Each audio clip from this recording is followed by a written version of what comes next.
Muy buenas noches, doctor Carlos Alberto, buenas noches, compañeros, buenas noches. En esta ocasión somos el grupo 3. Vamos a tocar el tema lo que es contabilidad sector construcción. Los integrantes del grupo somos Elizabeth Benito Ruiz, mi persona, Margot Quispe Cayo y Aldair Nibardo Sandoval Chambi. Bueno, empezamos con el primer punto.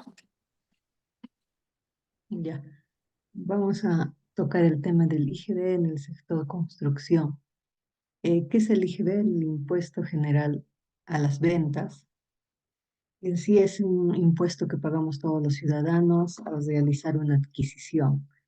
Se cobra en una compra final de un bien o servicio. Esta tasa es del 18%. Bueno, en el IGB, ¿qué operaciones son grabadas? La venta en el país de bienes muebles, utilización de servicios en el país, contratos de construcción, primera venta de inmuebles que realicen los constructores, importación de bienes. Esto según el artículo 1 de la ley del IGB y numeral 1 del artículo 2 del reglamento del IGB. Ya. Eh, Tenemos los contratos de construcción, el cual son ejecutados en el país. Esto incluye las arras, garantías que se pacten respecto del mismo y que superen el límite del 3% del valor de la construcción.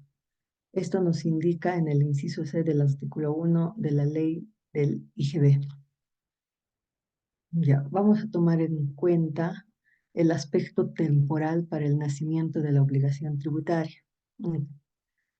Primer punto, en la fecha en el que se emita el comprobante de pago. Esto según la ley del IGB.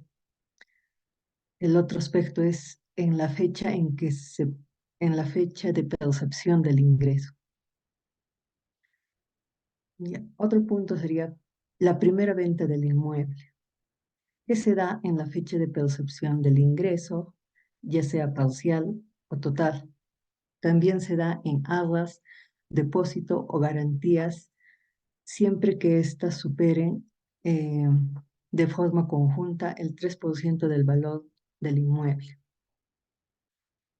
Luego, tenemos el punto de emisiones de comprobante de pago, que se tiene en cuenta la fecha en la que se percibe el ingreso o monto total o parcial.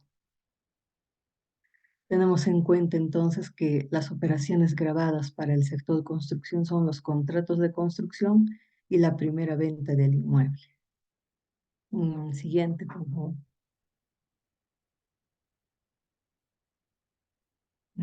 Ya. Crédito fiscal del IGB.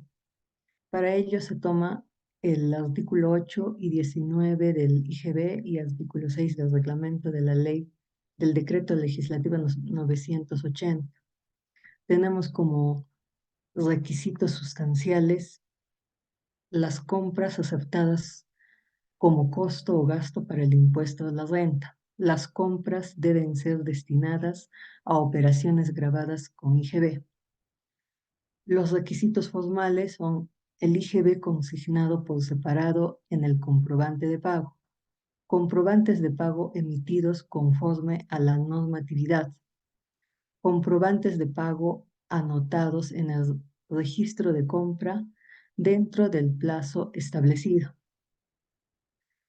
Los documentos que respaldan el crédito fiscal del IGB son los comprobantes de pago emitidos, copia autentificada de la DUA, liquidación de cobranza u otros, comprobante de servicio, notas de crédito, notas de débito, recibos por servicios públicos. Ahora, las adquisiciones que otorgan derecho al crédito fiscal. Estas son las compras, ¿no? Si las compras sí dan un derecho de crédito cuando están destinados a exportaciones o ventas grabadas. Según su prorrateo, se da las compras mixtas destinadas a las ventas grabadas y ventas no grabadas, y no dan derecho al crédito cuando éstas están destinadas a ventas no grabadas. Bueno, y se tiene el coeficiente, ¿no? Para las compras, para el prorrateo del crédito fiscal en operaciones grabadas o no grabadas. Estas son las compras mixtas. Entonces, el coeficiente que se tiene en cuenta es operaciones grabadas de los 12 últimos meses más la exportación de los 12 últimos meses sobre operaciones grabadas de los 12 últimos meses, exportaciones 12 últimos meses, más operaciones no grabadas de los últimos 12 meses, todo esta fracción por el 100%. Tenemos eh, ya, pasamos al siguiente punto.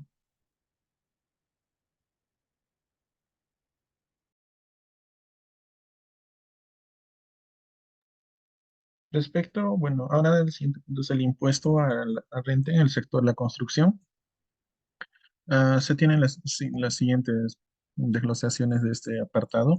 El contrato de construcción, ¿no? Es aquel por el que se acuerda la realización de estas actividades que van a señalar en este inciso, que es el D en sí. También va a incluir las aras o el depósito garantía que se pacten respecto a sí mismo y que estos van a superar un límite establecido en un reglamento. Respecto al Código Civil, fuera del ámbito fiscal. En el artículo 171 de nuestro Código Civil, en relación de la definición del contrato de obra, eh, por el contrato de obra, el contratista se obliga a hacer una obra determinada y también el comitente a pagarla la retribución. Respecto al contrato de construcción en la doctrina, de acuerdo a una autora que es Alba Matesi, los contratos de construcción pueden asumir dos formas, ¿no? Uno que es contrato de construcción a suma alzada o obra por ajuste alzado, y el otro que es contrato de construcción por administración, o más conocido como administración directa, que esto lo controla la misma entidad municipal en sí, y lo otro lo hace a través de un contratista. El contrato de construcción a suma alzada es un contrato por el cual el contratista encarga, efectúa la obra, la construcción total o parcial a todo costo. Y en este caso, la obligación principal del comitente es pagar el precio convenido sin realizar ningún aporte material.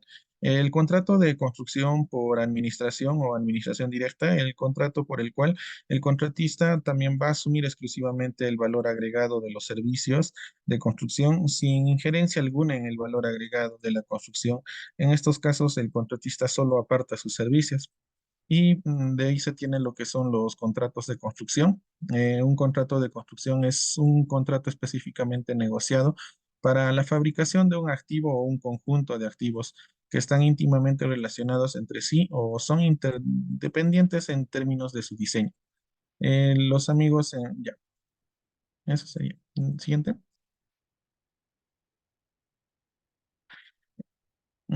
El percibido y pagos a cuenta de ir sector del IR en el sector construcción. ¿Cómo se realiza este pago a cuenta del impuesto a la renta? Esa es la primera pregunta que se tiene. Entonces, aquí los contribuyentes que obtengan rentas de tercera categoría van a realizar anticipos mensuales de impuesto a la renta, estos que se van a determinar concluido el ejercicio gravable. También la determinación de los pagos a cuenta se realiza de acuerdo a lo estipulado en el artículo 85 de la Ley de Impuesto a la Renta. Esto de manera opcional, los pagos a cuenta se pueden suspender o modificar siempre en cuando se cumpla con estos requisitos establecidos. Eh, También en aquí menciona, ¿no? Durante el año se van realizando, aquí hay un ejemplo en sí, durante el año se van realizando pagos a cuenta. Los PAC constituyen uno de los créditos con devolución del impuesto a la renta y el PAC también se deducen del impuesto a la renta del ejercicio constituyendo un crédito de devolución. Teniendo así impuesto a la renta menos los créditos va a ser igual al impuesto a pagar más o el saldo a favor en sí. En el artículo 85 y 87 de la ley, el impuesto calculado del ejercicio anterior, ingresos netos del ejercicio anterior, del coeficiente resultante de ese orden, consideran cuatro decimales y bueno, La cuota determinada se compara con la cuota resultante de la siguiente operación, que siempre los ingresos pues, deben ser multiplicados por un 1,5%. Eso sería.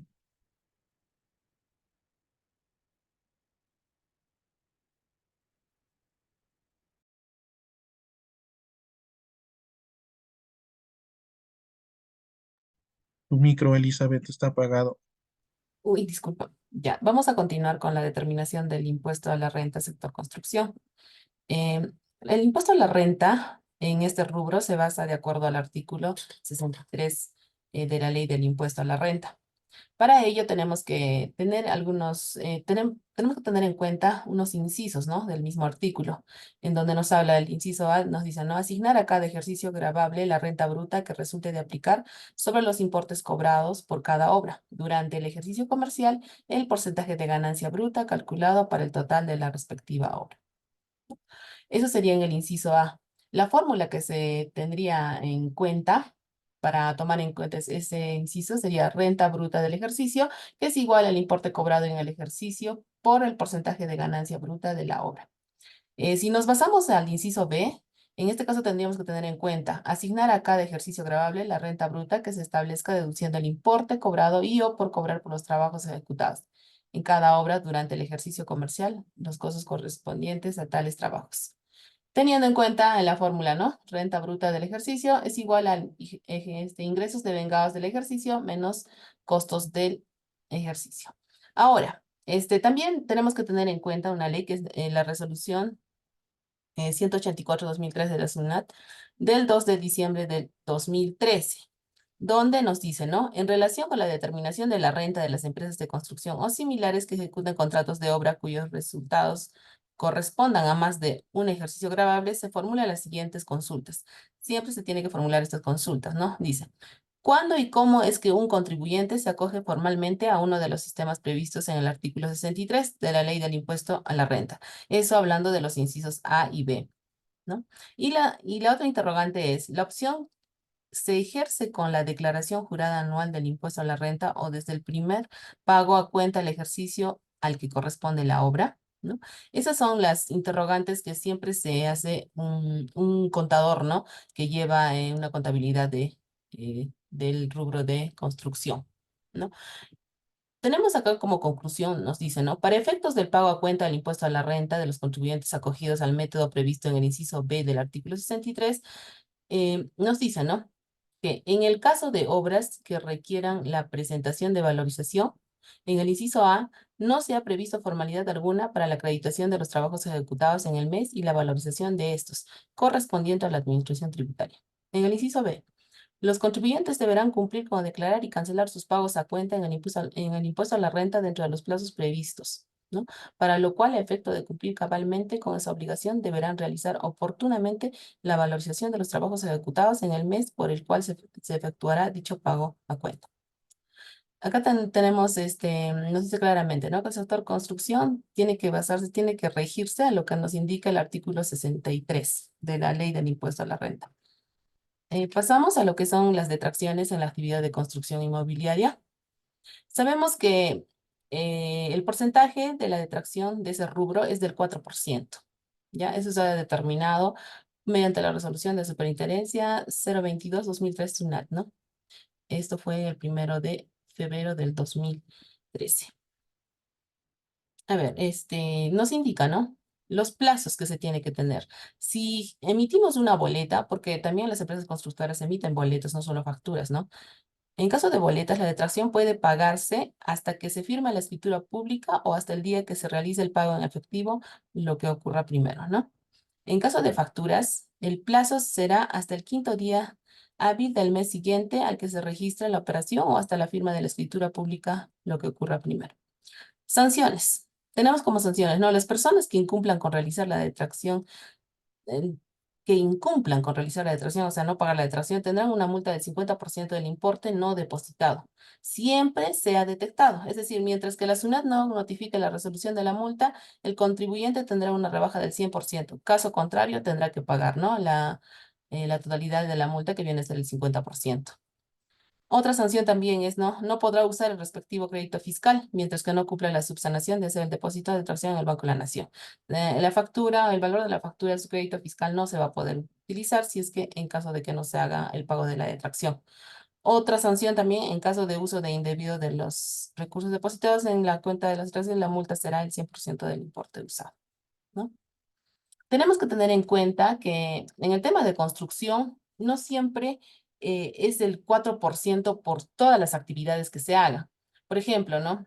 La construcción como tal es el 4%, la venta de inmuebles es el 4%, pero dentro de la construcción, si hay ingeniería, o tocamos el tema de ingeniería, diseño y arquitectura, es el 12%.